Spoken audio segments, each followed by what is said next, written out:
This is Democracy Now!, democracynow.org, The Quarantine Report. I'm Amy Goodman in New York City, joined by my co-host Nermeen Sheikh from her home, also here in New York City. Hi, Nermeen. Good morning, Amy, and welcome to our listeners and viewers around the country and around the world. Well, in the largest nationwide uprising since the 1960s, protesters shut down cities across the United States over the weekend following the police killing of George Floyd, the 46-year-old African-American man in Minneapolis. George Floyd! George Floyd!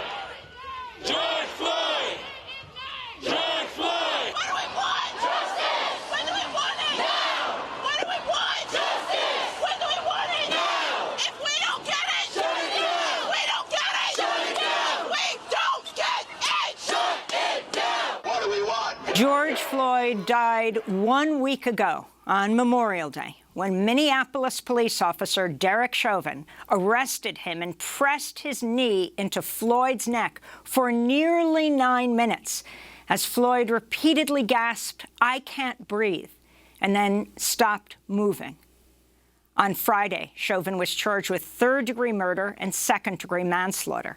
The 3 other officers involved have been fired along with Chauvin, but not arrested. Minnesota Governor Tim Walz has announced Attorney General Keith Ellison will take the lead in the investigation and any prosecutions related to George Floyd's killing. At the Minneapolis intersection where Floyd was killed, people created a memorial and declared it a sacred space. Meanwhile, protests continued throughout the weekend from coast to coast. The police erupted in violence in response to the widespread protests, arresting more than 4,000 people and attacking demonstrators with tear gas and rubber bullets in cities across the country. Police cars and buildings went up in flames as thousands braved the coronavirus and increasing police violence to demonstrate. In New York City alone, authorities said 47 police vehicles have been damaged. At least 40 cities have imposed curfews. The National Guard's been deployed in Minnesota, California, Illinois, Florida, and other states. Police departments are facing increasing criticism for using excessive force on protesters and in at least 50 separate incidents attacking journalists. The protests come as the nation's dealing with its largest public health crisis in generations and the highest unemployment rate since the Great Depression. During protests Friday, President Trump was moved to the White House's underground bunker. On Saturday, he took to Twitter to threaten protesters with vicious dogs and ominous weapons. He also tweeted he would designate Antifa as a terrorist organization, even though legal experts say he lacks the authority to designate a domestic group as a terrorist organization, and warned such a move would violate the First Amendment. Outrage over Floyd's death comes after protests led to the arrest of 2 white men last month for the February shooting death of black jogger Ahmaud Arbery in Georgia, and then a 3rd man arrested. And after the Louisville police shooting death of Breonna Taylor in her home in March, which the FBI is now investigating. The demonstrations have been mostly outside, with many people wearing masks, so it's unclear if they'll trigger spread of the coronavirus. But many protesters who were arrested were taken to jails that are COVID hotspots. For more, we're hosting a roundtable discussion with Dr. Cornel West, professor of the practice of public philosophy at Harvard University, author of many books, including Race Matters and Black Prophetic Fire. And we're joined by Keeanga-Yamahtta Taylor, assistant professor of African-American Studies at Princeton University. Her recent piece for the New York Times is headlined, "Of Course There Are Protests. The State is Failing Black People." She's also author of Race for Profit: How Banks and the Real Estate Industry Undermine Black Home Ownership. And from Black Lives Matter to Black Liberation. And with us from Charlotte, North Carolina, Bakari Sellers is with us, an attorney and author of his new memoir, My Vanishing Country. He became the youngest African-American elected official in the country when he was elected to the South Carolina State Legislature in 2006. We welcome you all to Democracy Now! We're going to begin with Professor Keeanga-Yamahtta Taylor. If you can respond to the mass uprising killing that has happened around the country and the police response to it, as well as the original horror on Memorial Day, the killing of George Floyd. Well, thank you, Amy, for letting me come on this morning to talk. I think part of what we are seeing is years and years of pent-up rage. Everyone, many people have referenced the 1960s, have referenced Ferguson in 2014. But I think it's important to say that these are not just repeats of past events. These are the consequences of the failures of this government and the political establishment, the economic establishment of this country to resolve those crises. And so they build and accumulate over time. And we are watching the boiling over of that. Imagine how angry, desperate, rage-filled you would have to be to come out and protest in the conditions of a historical pandemic that has already killed over 103,000 Americans, that has had a disproportionately horrendous impact in Black communities. I believe 23 or 24,000 Black people have died. To put it more bluntly, 1 in every 2,000 African Americans in the United States has died as a result of COVID. So imagine how difficult things have to be for people to come out in those conditions. So I think that the buildup around police brutality, the continuation of police brutality, police abuse and violence and murder has compelled people to have to endure those conditions, because it is obvious that there is either nothing that our government can do about this, or that the government is complicit and chooses not to do anything about this. And I think that we have to add to that the crisis that is unfolding beyond police brutality in the country as well, because we all know that the videotapes of police beatings, abuse, murder have never stopped. So the movement that grew out of the Ferguson uprising that became Black Lives Matter, the conditions that led to that never actually ended. And I think that what has reignited that is obviously the public lynching of George Floyd 1 week ago in Minneapolis, but also the conditions, the wider context within which that is spilling over. And because of that wider condition of mass unemployment, of the death that has been caused by the pandemic, that this is not just, I don't believe these are just protests around or against police brutality, but we see a lot of hundreds, if not thousands, of young white people in these uprisings, making these multiracial rebellions, really.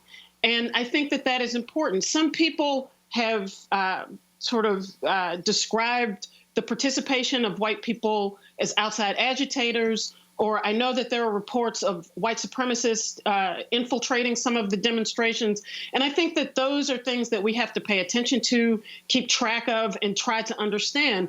But I think we cannot dismiss in a widespread way the participation of young white people, because we have to see that what has happened over the last decade has gutted their lives too.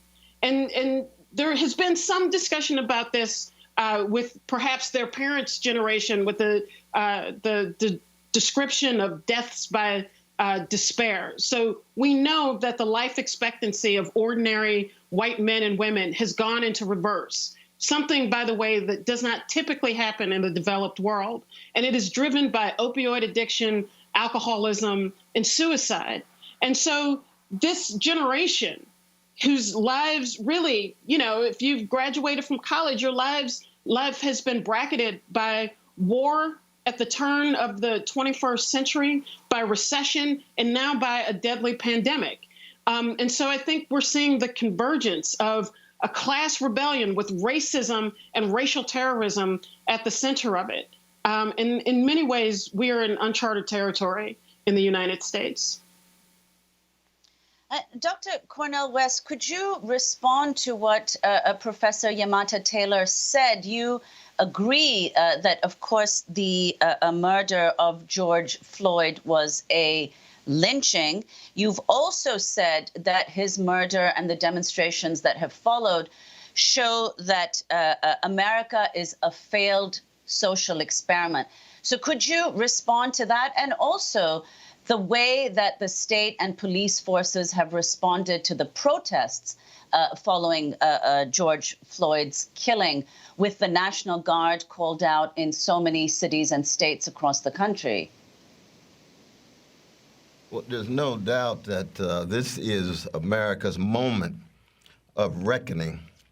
But we want to make the connection between the local and the global. Because, you see, when you sow the seeds of greed, domestically, inequality, globally, imperial tentacles, 800 military units abroad, violence in AFRICOM and Africa, supporting various regimes, dictatorial ones in Asia and so forth. There is a connection between the seeds that you sow of violence externally and internally. Same is true in terms of the seed of hatred, of white supremacy, hating black people, anti-blackness, hatred having its own dynamic within the context of a predatory capitalist civilization obsessed with money, money, money, domination of workers, marginalization of those who don't fit, gay brothers, lesbian sisters,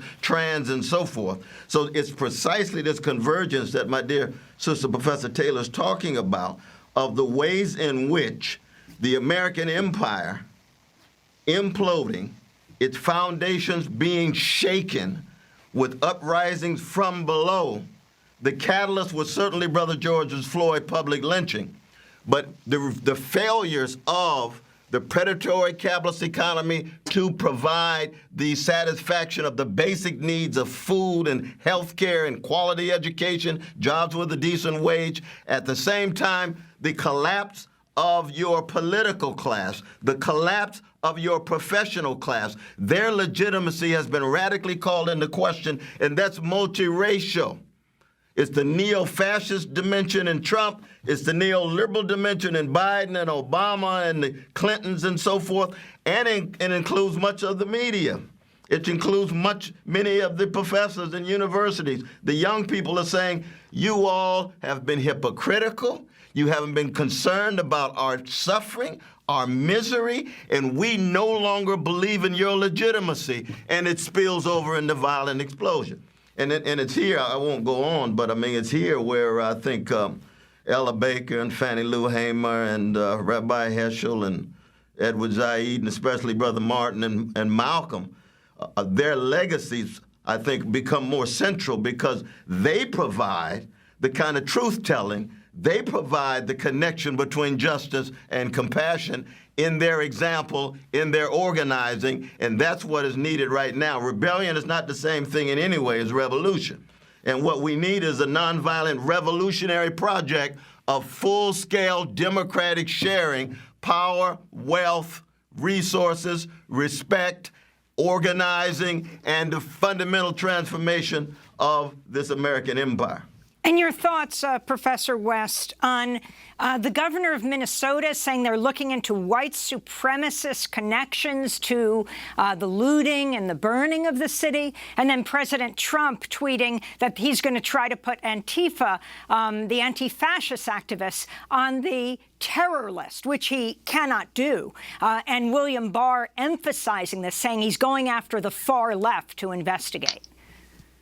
No, I mean, that's ridiculous. You know, you remember, Sister Amy, and I love and respect you so, that Antifa saved my life in Charlottesville.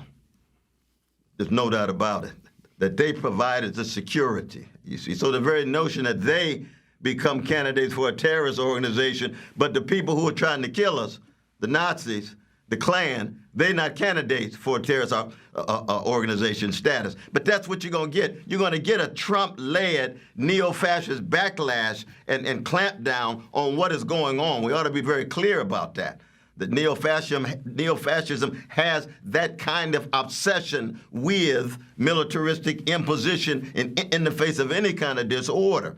And so we got to be fortified for that. But most importantly, I think we've got to make sure that we preserve our own moral, spiritual quality, our fundamental focus on truth and justice, and keep track of legalized looting, Wall Street greed, legalized murder, police, legalized murder abroad in Yemen, in Pakistan, in Africa, with AFRICOM, and so forth. That's where our focus has to be, because with all of this rebellious energy, it's got to be channeled through organizations rooted in a quest for truth and justice. I want to bring Bakari Sellers into the conversation. In 2006, he became the youngest African-American statewide elected official in the country when he was elected to the South Carolina state legislature. Well, he has his memoir out. It's called My Vanishing Country. And one of the central moments in the book is the Orangeburg Massacre of 1968, one of the most violent, least remembered events of the civil rights movement. A crowd of students gathered on the campus of South Carolina State University to protest segregation at Orangeburg's only bowling alley. Dozens of police arrived on the scene, state troopers. They fired live ammunition into the crowd. When the shooting stopped, 3 black students were dead, 28 students wounded. 9 officers who opened fire were all acquitted. But there was one person who went to jail. It was Bakari Sellers' father, Cleveland Sellers, a member of the Student Nonviolent Coordinating Committee, known as SNCC, convicted of a riot charge and actually sent 7 months behind bars. He was pardoned decades later. Bakari Sellers, it's an honor to have you with us. You say that February 8th was the most important day of your life, but you weren't even born yet.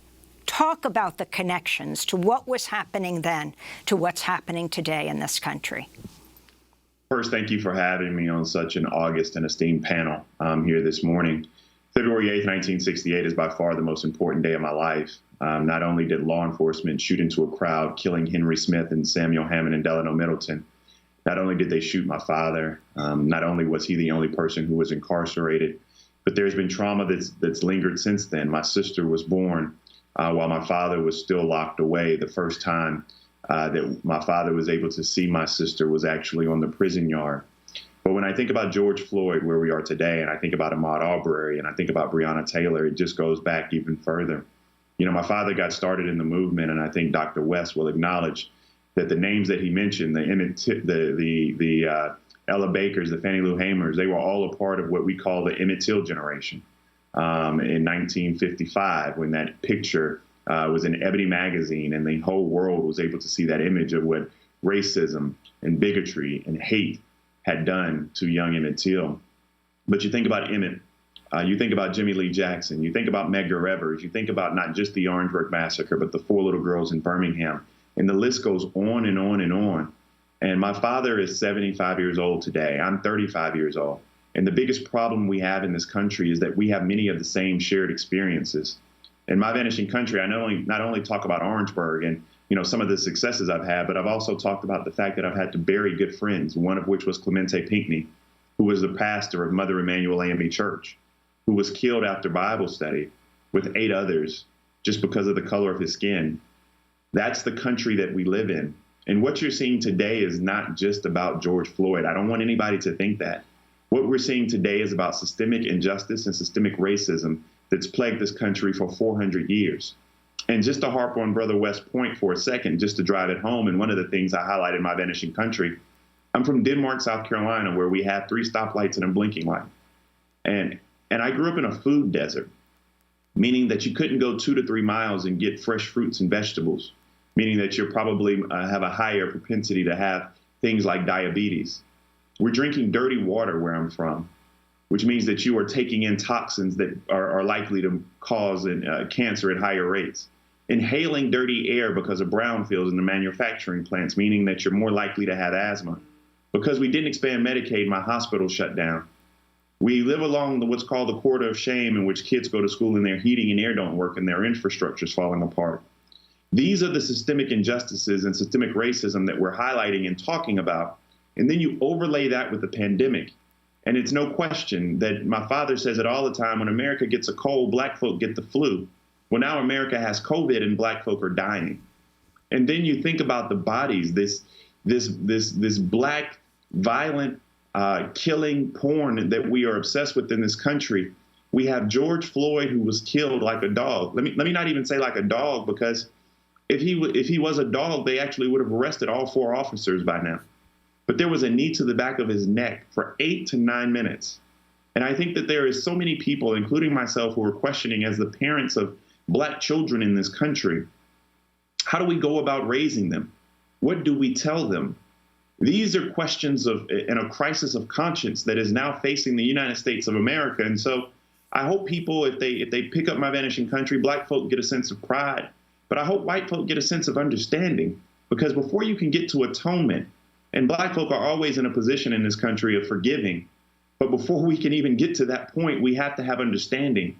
We have to have empathy. And the last thing I'll tell you, Amy, is from Orangeburg to Charleston, all the way back to Emmett, to now George, the common linchpin is this: that people of color in this country and around the world are not giving the benefit of their humanity.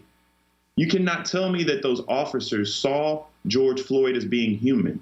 They saw him as something less than. And so until we start fundamentally giving black folk the benefit of their humanity, we will still have these systemic problems that are now boiled over into the streets. Do not tell my people to go home. Do not ask for peace until you are also asking for justice.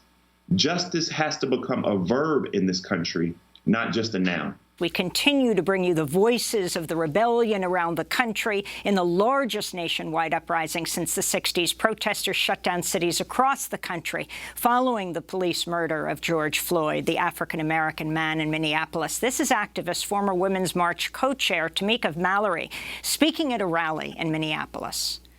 We are not responsible for the mental illness that has been inflicted upon our people by the American government, institutions, and those people who are in positions of power. I don't give a damn if they burn down Target, because Target should be on the streets with us, calling for the justice that our people deserve. Talk about it, Tamika. Where was AutoZone at the time when Philando Castile was shot in a car, which is what they actually represent? Where were they? So if you are not coming to the people's defense, then don't challenge us when young people and other people who are frustrated and instigated by the people you pay. You are paying instigators to be among our people out there throwing rocks, breaking windows, and burning down buildings.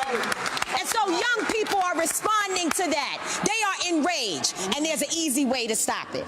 Arrest the cops. Charge the cops. Charge all the cops. Not just some of them, not just here in Minneapolis. Charge them in every city across America where our people are being murdered. Charge them everywhere. That's the bottom line.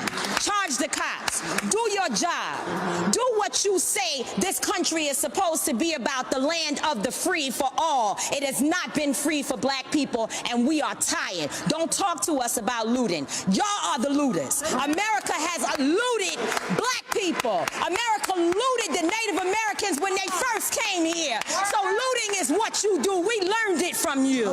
We learned violence from you. We learned violence from you. The violence was what we learned from you. So if you want us to do better, then damn it, you do better. Activist Tamika Mallory speaking in Minneapolis over the weekend. Professor Keeanga-Yamahtta Taylor, if you could respond to her extraordinary speech, and also the way in which public officials, including liberal officials like New York City Mayor Bill de Blasio, have responded to the protests, simultaneously saying they feel the pain of the protesters, but condemning the violence and looting, as they say, that have happened during the demonstrations. And then the fact that there are many who've been calling for defunding the police in response to what's happened here. I mean, one of the things that's been so remarkable about the images everywhere are the kind of military gear that so many of these police officers are wearing. I mean, one Democratic Senator, Brian Schatz from Hawaii, tweeted Sunday in response saying that he's introducing an amendment to the National Defense Authorization Act to discontinue the program that transfers military weaponry to local police departments. Professor Keeanga-Yamahtta Taylor, if you could respond. Yeah, there's so many things to say about this. I think one thing that becomes so apparent with the cops on the street, one, you understand, I mean, for most of America, you get a glimpse of why people are so angry. I mean, look at the kind of wanton, reckless abuse and violence that the police are instigating and attacking people who are trying to protest. I feel like what we've seen over the weekend is a national police riot. And, you know, it's no wonder they feel emboldened by the white nationalism of the president of the United States and really the lawlessness of the Republican Party writ large. And so it feels like we're bearing the consequences of that. But I think that there is a bigger issue about the cops that is also worth talking about, which is why these police are never arrested, prosecuted, punished, really, even beyond just, you know, arresting and prosecuting people, but just punishing them as public servants for their kind of racist, abusive, and violent behavior. And I think that, you know, regardless of what these elected officials have to say, I think that we're actually going to see a lot more of this, which is why the conflicts will continue. And the reason why I say that is because it has been a strategy of cities across this country that have committed themselves to not investing in the civic and public sector infrastructure. So public schools, public hospitals, public libraries, all of the things that make a city function. Those have been systematically defunded, increasingly privatized.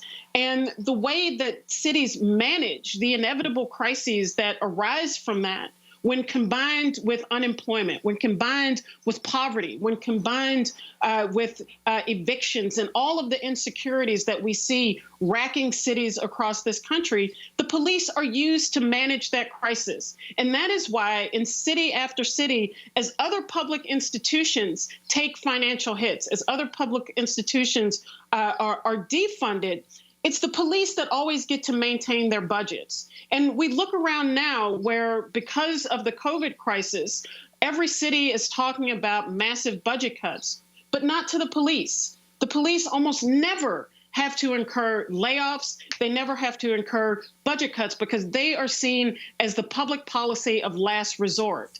And so this is, when we talk about defunding the police, it is that the police should not be absorbing a third of the budget, as they do in cities like Philadelphia, Chicago, Los Angeles, New York, while we're closing public schools, while public hospitals don't have the proper personal protective equipment. Look at the way that police are, the gear and the equipment that they have, compared to hospital workers dressing themselves in garbage bags, being forced to use the same N95 masks for weeks at a time.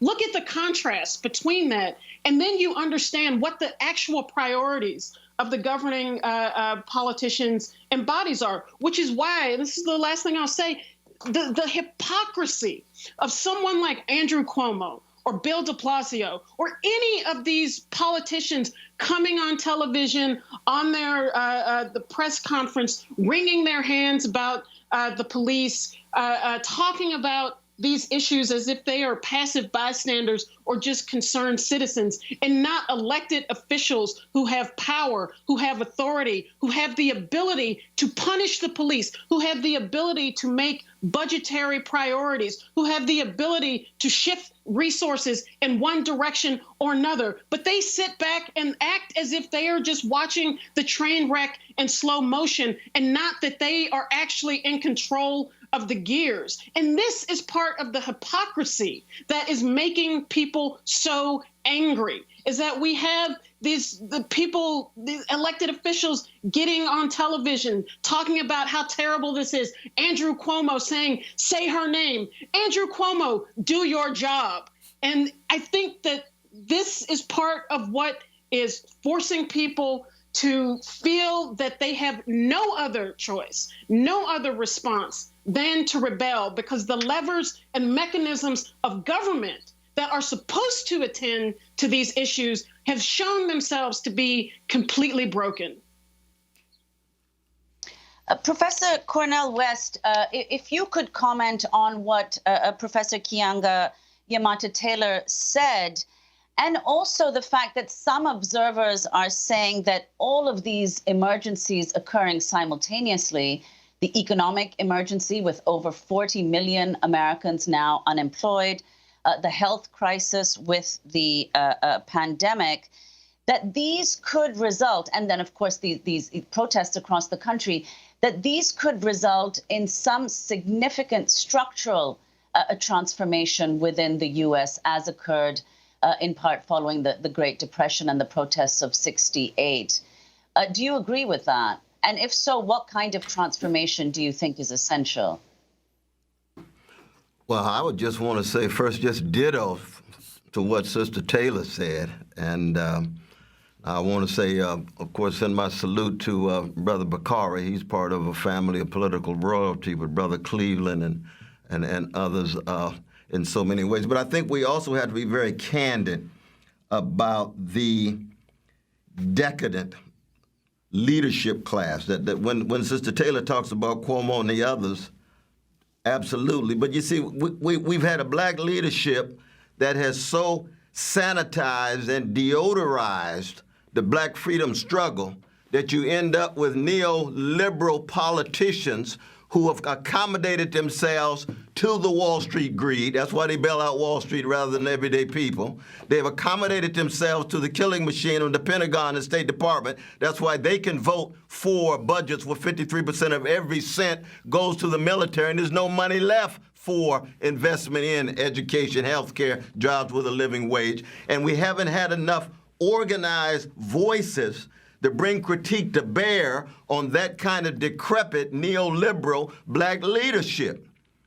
And Obama's at the center of it. The Black Caucus is at the center of it. Black professionals are at the center of it. And these cowardly black celebrities, not all of them, but most of them are at the center of it. So their lives become simply lives of luxury and exemplary of success, and have little to do with service to poor people, have little to do with sacrificing for working people. So that when Martin King can say, my country is the biggest purveyor of violence in the world, that takes courage. In '68, takes courage today. That's the kind of courage we need. Malcolm would be the same way. Fannie Lou, Ella Baker, these are not just names. They exemplify something that's deep and rich in the history of a hated people who've taught the world so much about love. That's my tradition, the greatness of black people, not the cowardliness of black people. We got both in our community, but our tradition of telling the truth and being willing to live and die for justice, that is what is necessary in this moment of reckoning. And young folk hardly see it at all. Hardly see it at all. Because so many of the professionals have simply been bought off. They sold out. They're indifferent. They're too callous to the plight of their poor and working class, not just black, everybody, not just here, but around the world, the wretched of the earth that the great Frantz Fanon wrote about with such power. Bakari Sellers, I want to ask you about the accusation that when they look at a state, who are the outside agitators who are coming in? You certainly know from your family's illustrious history that when people came from the North to support the push for voting in the South during the civil rights movement, that to go from one state to another, for groups of people all over the country, for example, to go to Ferguson after Michael Brown was murdered by a police officer, that meant solidarity. It didn't mean that it took away their validity when people want to gather to show support. If you could respond to that, this accusation of outside agitators, and then as an attorney, why aren't these police officers, why haven't they been arrested? Philonise Floyd, George's brother, said these cops arrest people every single day. Why are these police officers not charged right now? They can even change the charges later.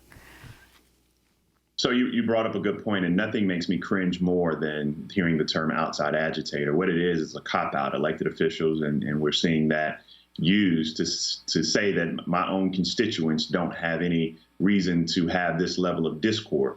They deemed my father to be an outside agitator. They said that Andrew Goodman and Mickey Schwerner and James Chaney were outside agitators. So those terms, that terminology, it just frightens me to my core. But it's also a cop-out, and I want to piggyback on what my other two friends on this program stated, that right now is not the time to just tell people to go home. Now is not the time to hide behind sheets of peace, and now is not the time to tell people just to go home and wait until November when you can cast your ballot. That's just not the way this is working. We have to have tangible solutions, which leads me into the next point. I've heard a lot of elected officials, including to Dr. West's point, Black elected officials stand up and say, you leave the streets, go home and just register and vote. Well, in 64, 65, 68, imagine telling Ella Baker or Fannie Lou Hamer or my father, Cleveland Sellers, or Martin or Malcolm, that they had to just go home and come back when it was time to vote. That's not the way this works. You asked a very good question about what needs to happen and why law enforcement hasn't been charged. And let me give you some very tangible things that we can do that need to be done. The first thing to my sister, Tamika Mallory, who I'm glad I didn't have to go after her because I don't have anything to say after she speaks. I would oftentimes say that the first thing we need to do is arrest all the officers. All the officers need to be arrested, not just in George Floyd's case, but they also need to be arrested in Breonna Taylor's case. The second thing we need to do is we need to lower the federal civil rights standard so that we can bring criminal charges against cops who murder our people. The third thing we need to do is limit qualified immunity so we can bring these 1983 actions against cops who were bad in departments who allow them to be bad. And the fourth thing we need to do is we need to have a national database for law enforcement officers who commit bad acts. Right now, you can murder somebody, get off, go 2 cities down, and get rehired. That is not the way this should be. And those are tangible solutions that I don't want to wait till November for. I want people to put pressure on their local officials and government right now to do those things. And every mayor, every governor. We have to leave it there. But we are certainly going to continue the discussion. Bakari Sellers, attorney, author of the new book, his memoir, My Vanishing Country. Dr. Cornel West, professor in practice of public philosophy at Harvard University, and Keeanga-Yamahtta Taylor of Princeton. I'm Amy Goodwin, Norman Shea.